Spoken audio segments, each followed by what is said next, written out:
நம்மக்கிட்ட நிறைய பேர் வந்து பார்த்திங்கன்னா, இந்த ஆர்ட்டிஃபிஷியல் ஃப்ளவர் வந்து ஆர்டர் வந்து குடுத்துருந்தீங்க. ஃப்ரைடே வந்து ஆர்டர் குடுத்த எல்லாருக்குமே சாட்டர்டே வந்து டிஸ்பேட்ச் வந்து பண்ணியாச்சு. இப்போது சாட்டர்டே ஆர்டர் குடுத்தவங்களுக்கு சண்டே கொரியர் ஆஃபீஸ் இல்ல. அதனால வந்து பார்த்திங்கன்னா, இன்னைக்கு தான் கொரியர் வந்து அனுப்ப போறேன்.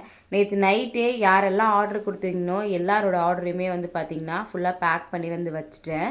கண்டிப்பா உங்களுக்கு இன்னைக்கு வந்து டிஸ்பேட்ச் வந்து பண்ணிடுவோம். உங்களுக்கு ஒரு 3 டேஸ்க்குள்ளே வந்து பார்த்திங்கன்னா, எந்த ஊர்ல இருந்தாலும் உங்களுக்கு டெலிவரி வந்து ஆயிடும். ரொம்பவே வந்து ஹேப்பியா இருக்கு நீங்க குடுக்குற லவ் அண்ட் சப்போர்ட்டுக்கு. நிறைய பேர் வந்து பார்த்திங்கன்னா, ப்ரீ புக்கிங்குமே வந்து பண்ணியிருக்கீங்க. அவங்க எல்லாருக்குமே வந்து பார்த்திங்கன்னா, புதன்கிழமை அன்னைக்கு இருக்கிற பார்சல் எல்லாத்தையுமே கொரியர் வந்து அனுப்பிடுவோம். ஒரு 3 டேஸ்க்குள்ளே கண்டிப்பாக வந்து ரிசீவ் ஆகிடும். எல்லாத்தையும் இந்த மாதிரி ரொம்ப சேஃபாக தான் பேக் பண்ணி அனுப்பி வைக்கிறோம். அதனால் வந்து பார்த்திங்கன்னா, நிறைய பேர் 2, 3 ஆர்டர் பண்ணியிருக்கீங்க. Thank you so much. ரொம்ப ஹாப்பியாக இருந்துச்சு இதை உங்களோட ஷேர் பண்ணிக்கிறதுல. நைட்டே எல்லாத்தையும் பேக் பண்ணி முடிச்சுட்டு அதுக்கப்புறம் தான் நைட்டு போய் தூங்கினேன். சீக்கிரமாகவே உங்ககிட்ட வந்து சேர்ந்துரும். தேங்க்யூ.